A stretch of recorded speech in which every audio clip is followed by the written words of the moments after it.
ಕತ್ತಲೆ ಹಿಂದೆ ನಡೆದಿರುವ ಅನೇಕ ರಹಸ್ಯಗಳು ಹಾಗೂ ನಿಮ್ಮ ನಿದ್ದೆಗೆಡಿಸುವಂತಹ ಭಯಾನಕ ಕಥೆಗಳಿಗೆ ನಿಮ್ಮೆಲ್ಲರಿಗೂ ಸ್ವಾಗತ.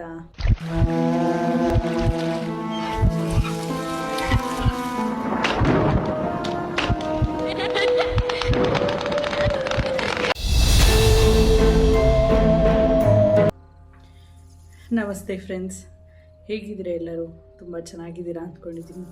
ಬಟ್ ನಾನಂತೂ ಇತ್ತೀಚೆಗೆ ನಿಮಗೆ ಹಾರರ್ ಸ್ಟೋರೀಸ್ ಹೇಳಬೇಕು ಅಂತ ಹೇಳಿ ತುಂಬ ಕಡೆ ರಿಸರ್ಚ್ ಮಾಡಿ ತುಂಬಾ ತಲೆ ಕೆಡಿಸ್ಕೊಂಡಿದ್ದೀನಿ.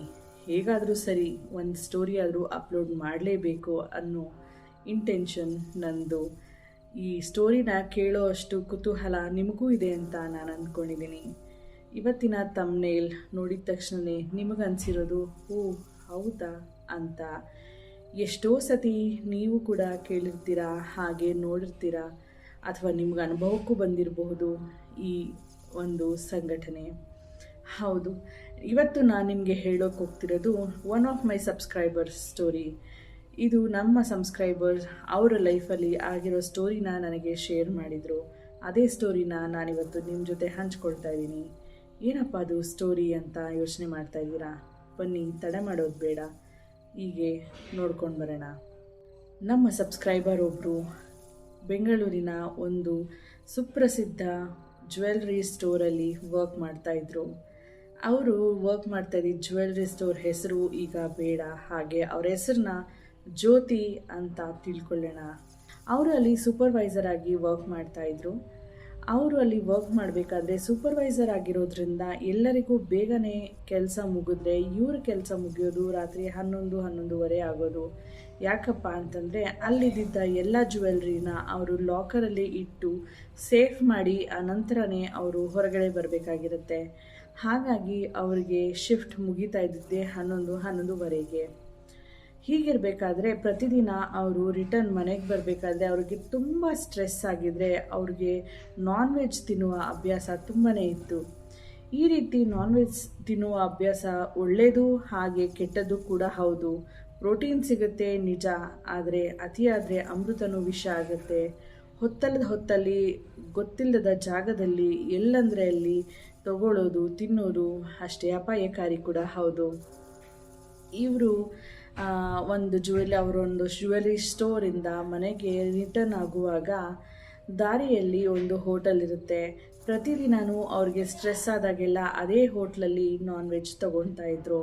ಅವರ ಆಫೀಸ್ ಹತ್ರನೇ, ಅಂದರೆ ಅವರ ಜ್ಯುವೆಲ್ರಿ ಸ್ಟೋರ್ ಏನಿತ್ತು ಆ ಜ್ಯುವೆಲ್ರಿ ಸ್ಟೋರ್ ಹತ್ರನೇ ಒಂದು ನಾನ್ ವೆಜ್ ಹೋಟೆಲ್ ಇರುತ್ತೆ. ಆ ಹೋಟೆಲ್ ಹೆಸರು ಈಗ ಬೇಡ ಅನಿಸುತ್ತೆ.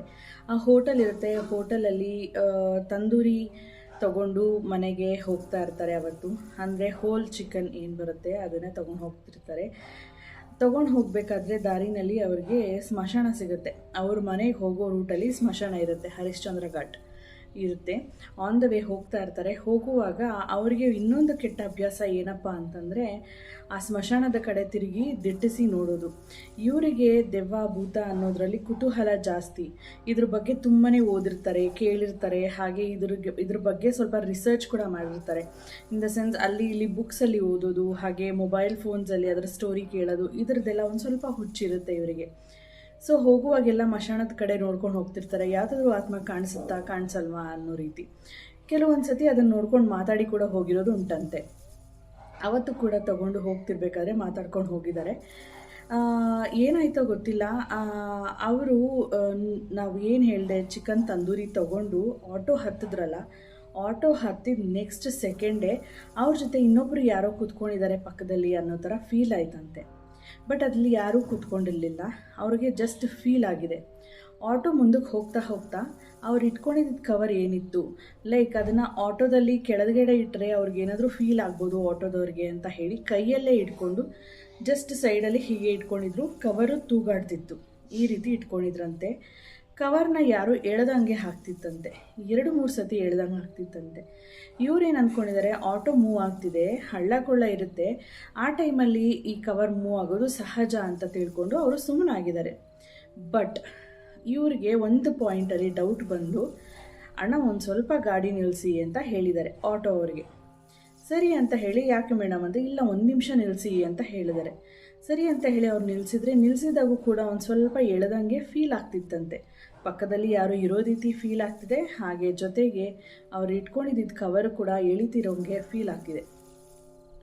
ಸರಿ ಅಂತ ಹೇಳಿ ಇವರಿಗೆ ಭಯ ಆಗಿದೆ. ಬಟ್ ಆ ಭಯನ ತೋರಿಸ್ಕೊಂಡ್ರೆ ಇನ್ನೂ ನಾನು ಕುಗ್ಗಿಬಿಡ್ತೀನಿ ಅನ್ನೋ ಕಾರಣಕ್ಕೆ ಸರಿ ಅಣ್ಣ ನೀವು ಮುಂದೆ ಹೋಗಿ ಅಂತ ಹೇಳಿ ಆಟೋದವ್ರಿಗೆ ಹೇಳಿ ಮುಂದಕ್ಕೆ ಹೋಗಿದ್ದಾರೆ.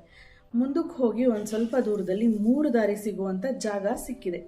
ಆ 3 ದಾರಿ ಸಿಗುವಂಥ ಜಾಗದಲ್ಲಿ ಅಣ್ಣ 1 ನಿಮಿಷ ಆಟೋ ನಿಲ್ಲಿಸಿ, 2 ನಿಮಿಷ ಬಂದುಬಿಡ್ತೀನಿ ಅಂತ ಹೇಳಿದರೆ. ಮೇಡಮ್ ಅವಾಗೇನು ನಿಲ್ಲಿಸಿದ್ರಿ ಮತ್ತೆ ನಿಲ್ಲಿಸ್ತಾ ಇದ್ದೀರಾ, ಯಾಕೆ ಮೇಡಮ್ ಏನಾದರೂ ಪ್ರಾಬ್ಲಮ್ಮಾ ಅಂತ ಆಟೋದವ್ರು ಕೇಳಿದ್ದಾರೆ. ಇಲ್ಲ ಅಣ್ಣ 1-2 ನಿಮಿಷ ನಿಲ್ಲಿಸಿ, ಒಂದು ಸ್ವಲ್ಪ 1-2 ಸೆಕೆಂಡು ಕೆಲಸ ಇದೆ ಅಂತ ಹೇಳಿ ಅವ್ರು ಹೋಗಿದ್ದಾರೆ. ಹೋಗಿ ಅವ್ರು ಇಳಿದಿದ್ದಾಗ ಕವರ್ ಜೊತೆಗೆ ಅವರು ಆಟೋಯಿಂದ ಇಳಿದಿದ್ದಾರೆ.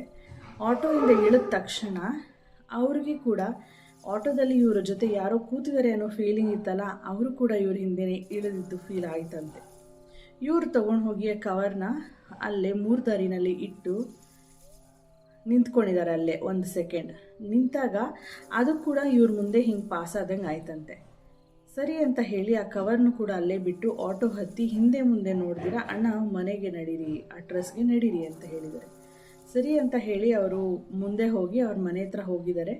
ಇವರು ಈ ಸತಿ ಆಟೋದಲ್ಲಿ ಕೂತಾಗ ಮತ್ತೆ ಯಾವುದೇ ನೆರಳು ಆಗಲಿ ಅಥವಾ ಯಾವುದೇ ಎನರ್ಜಿ ಆಗಲಿ ಬಂದು ಅವ್ರ ಪಕ್ಕದಲ್ಲಿ ಕೂತ್ಕೊಂಡಿರೋ ಅನುಭವ ಇವ್ರಿಗಾಗಿಲ್ಲ. ಸೊ ಇವ್ರೇನು ಅಂದ್ಕೊಂಡಿದ್ದಾರೆ, ಆ ಎನರ್ಜಿ ಏನೂ ಇಲ್ಲ ಅಂತ ಅಂದ್ಕೊಂಡಿದ್ದಾರೆ. ಮುಂದೆ ಪಾಸಾಗಿದ್ದಾರೆ, ಅವ್ರ ಮನೆಗೆ ಹೋಗಿದ್ದಾರೆ. ಮನೆಗೆ ಹೋಗಿದ ತಕ್ಷಣ ಅವ್ರು ಏನು ಮಾಡಿದ್ದಾರೆ, ಆಟೋ ಅವ್ರಿಗೆ ಕೂತಲ್ಲೇ ಅವ್ರದ್ದು ಎಷ್ಟಾಗಿದೆ ಅಷ್ಟು ಅಮೌಂಟ್ ಕೊಟ್ಟು, ಮೇಡಮ್ ಚೇಂಜ್ ಅಂತ ಹೇಳಿದ್ರು, ಚೇಂಜ್ ಬೇಡ ನೀವೇ ಇಟ್ಕೊಳ್ಳಿ ಅಂತ ಹೇಳಿ ಹಿಂದೆ ಮುಂದೆ ನೋಡ್ದಿರ ಗೇಟ್ ತೆಗೆದು ಗೇಟನ್ನು ಹಿಂದೆಯಿಂದನೇ ಮುಚ್ಚಿ ಹಿಂದೆ ತಿರುಗಿ ನೋಡ್ದಿರ ಮನೆ ಬಾಗಿಲು ತಟ್ಟಿದ್ದಾರೆ. ಮನೆ ಬಾಗಿಲು ತಟ್ಟಿದಾಗ ಅವರ ತಾಯಿ ಬಂದು ಬಾಗಿಲು ತೆಗೆದ್ರಂತೆ. ತೆಗ್ದಿದ ತಕ್ಷಣ ಅವರ ತಾಯಿನ ಸೈಡಿಗೆ ತಳ್ಳಿ ಮನೆ ಬಾಗಿಲನ್ನು ಕೂಡ ಹಿಂದೆಯಿಂದನೇ ನೋಡ್ದಿರ ಹಿಂದೆಯಿಂದನೇ ಹೀಗೆ ತೂಕಿ ಹೋಗಿ ತಕ್ಷಣ ಸ್ನಾನ ಮಾಡಿಕೊಂಡು ದೇವ್ರ ದೀಪ ಹಚ್ಚಿ ನಮಸ್ಕಾರ ಮಾಡಿದ್ರಂತೆ. ಇದಿಷ್ಟಾಗಿತ್ತು ಇವತ್ತಿನ ಕತೆ. ನಿಮಗೂ ಯಾರಿಗಾದ್ರೂ ಈ ಅನುಭವ ಆಗಿದೆಯಾ? ನಾನ್ ವೆಜ್ ತೊಗೊಂಡ್ರೆ ಹಿಂದೆ ಆತ್ಮಗಳು ಅಥವಾ ಯಾವುದಾದ್ರೂ ಎನರ್ಜಿ ಬರೋ ರೀತಿ ನಿಮಗೆ ಫೀಲ್ ಆಗಿದೆಯಾ? ಫೀಲ್ ಆಗಿದ್ದರೆ ಕಮೆಂಟ್ ಸೆಕ್ಷನಲ್ಲಿ ತಿಳಿಸಿ. ಇಲ್ಲ ಅಂದರೆ ಈ ವಿಡಿಯೋಗೆ ಒಂದು ಲೈಕ್ ಮಾಡಿ. ಇನ್ನಷ್ಟು ಹೊಸ ಭಯಾನಕ ಕಥೆಗಳಿಗಾಗಿ ಕೂಡಲೇ ಸಬ್ಸ್ಕ್ರೈಬ್ ಮಾಡ್ಕೊಳ್ಳಿ.